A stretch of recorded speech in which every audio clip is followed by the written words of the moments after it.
Hello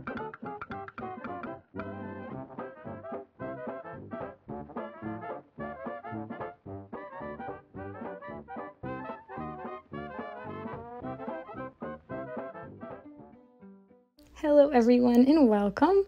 As you can see, today we are checking out this new doll. It is from the new Netflix movie called Spellbound.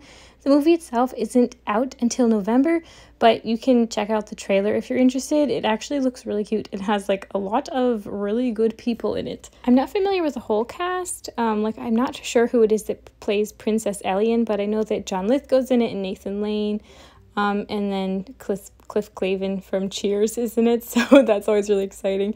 And the movie's being done by like lots of different people who were involved in other like really popular animated films. Like I think it mentioned A Bug's Life and Cars, and Toy Story. So it's legit. It's not a Disney movie, so like or a Pixar movie. It's a Netflix movie. And this doll in particular is done by Spin Master.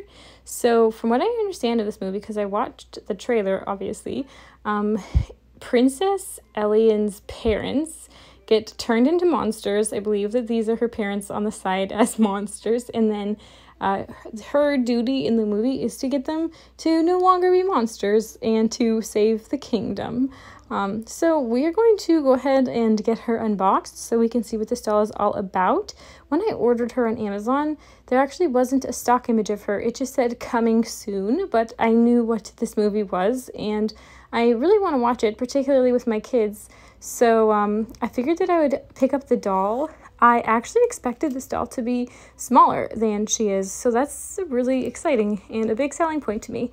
And she's really, really pretty. I know we took a look at her while she was still in the packaging, but obviously we'll get an even better look once we have the box here opened up and we can get a clearer view of her face without like the glare and all of that. And I also think that her hair is really cute. So like the cartoon of her, like the one side of her head is sort of braided down, and I wasn't sure if they would actually do that on the doll or not, but they did. There's kind of like two little small like twist braids in there that you'll see better when we take her out, but I think that her hair is really cute and such a selling point, and I love the way that they did her makeup. Like the face mold on the head is very stylized, similar to like a Disney style doll, and I'm going to briefly compare her to other dolls towards the end of the video, so if you're interested in that. And then something I really enjoyed about the unboxing experience here is there are no T-tags in the head, which I just thoroughly enjoy. So she comes out of the packaging very easily. When I saw the price point on this doll, I kind of expected her clothing to be like fully molded on. So I am impressed that that this shirt is actually cloth. Once we get her out of the box and stuff, we'll take a look briefly at like the quality of it and stuff. Here you can finally see her fully out of the box. Look at that hair. It is so cute. See, there is like that little twist braid in her hair to kind of give like the vibe of what her character is. This is like, it looks relatively movie accurate, which is always really exciting. And the hair is almost definitely polypropylene. There's definitely product in there that, you know, makes it hard to fully feel the hair. I know that for a lot of people, there's probably no time that they like polypropylene hair on a doll. You know, it's like dry and can become unmanageable and maybe doesn't hold up super well over time, depending on if you play with it or display it. But for a doll that has hair styled in this way, I actually think that polypropylene is pretty perfect because, you know, it's going to hold that style really well. And I'm definitely not going to wash it or anything. I want it to stay just like it is because I really think that it looks very close to how it looks in the movie, which is just cool to me. So there we have her shirt. You can see it's a somewhat thin material, kind of satiny. It's thinner, but it doesn't feel cheap or anything. And then you can see how she has sort of the molded on pants, but also looking at the joint here, you can see that she has a decent amount of articulation in her legs, which is pretty cool, especially for play. We'll take a little bit of a closer look at that in a bit, but there's this nice detailing down the side. And actually, I think that like with the style and the silhouette of what the pants are, I think that molding them on was a pretty wise choice considering how it's supposed to look. And then I was not expecting that the shoes were removable. I kind of expected them to be molded on with the pants, but they actually are. So that was a pretty cool, fun surprise. So this is a really cute boot, and it has a nice little painted detail on the side. Yeah, I think that it's actually really quite cute. And then, of course, she came with her little pet. I'm not sure what the pet is supposed to be exactly.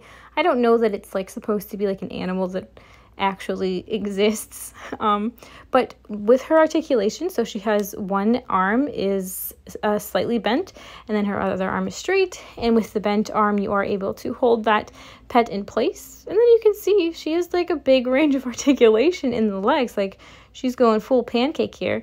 And then what's also really nice is that she is able to like do the 90-degree angle and sit down. So that's really good for being able to display if you don't have a stand. And I wanted to show you guys how she looks height-wise compared to other dolls, because this is something I was really curious about. I actually didn't expect her to be as tall as she is. You can see she's definitely taller than a BFF Crybaby, and then she's shorter than all the rest. So we have the Barbie Dream Besties, G3 Monster High doll, a Barbie, and then this Princess Anna doll. And she's shorter than them, but I really expected this doll to be on a smaller scale. I'm sure it said somewhere in the description, but I didn't fully read it. And then she also fits nicely on these generic stands. You know, like on the smaller BFF Crybaby there, I kind of have to cut these stands down to size to fit them, so it's not like bending their head weird, but she fits really nicely on them. And then I wanted to show that her ear has this like cute little elven point to it, and just like it does in the trailer for the movie.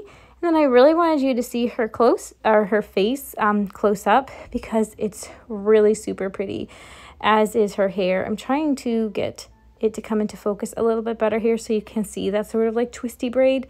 I know you're not seeing it super well, but it is in there. I'm not sure if it's coming across at all, but the hairstyle is obviously really cute. And then if we could just take a look at her eyes and her makeup, it's super pretty. Like, the individual eyelashes there are really super nice. I actually think that she's really striking. Like, the screening on her is gorgeous. She's got these really nice eyebrows. You can see the blushing on her cheeks. She's got some freckles.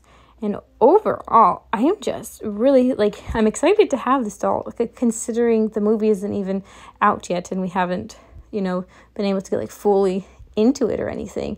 I think that this doll is really cute and fun and has me really looking forward to the movie. I think it's just really nice how stylized she is. Like, she's stylized in a way that Disney dolls usually are, and I really enjoy that. You know, talking particularly like in the face, like it has this really fun cartoon feel to it, and I just think that it's really perfect for her, and I'm really excited to have her in my collection, and I'm looking forward to seeing the movie once it comes out. And yeah, that's gonna wrap things up for today. I hope that you enjoyed this, and thank you so much for watching. I'd love for you to subscribe if you're so inclined so I can see you in the next one, but if not, have a great day anyways, and thank you so much.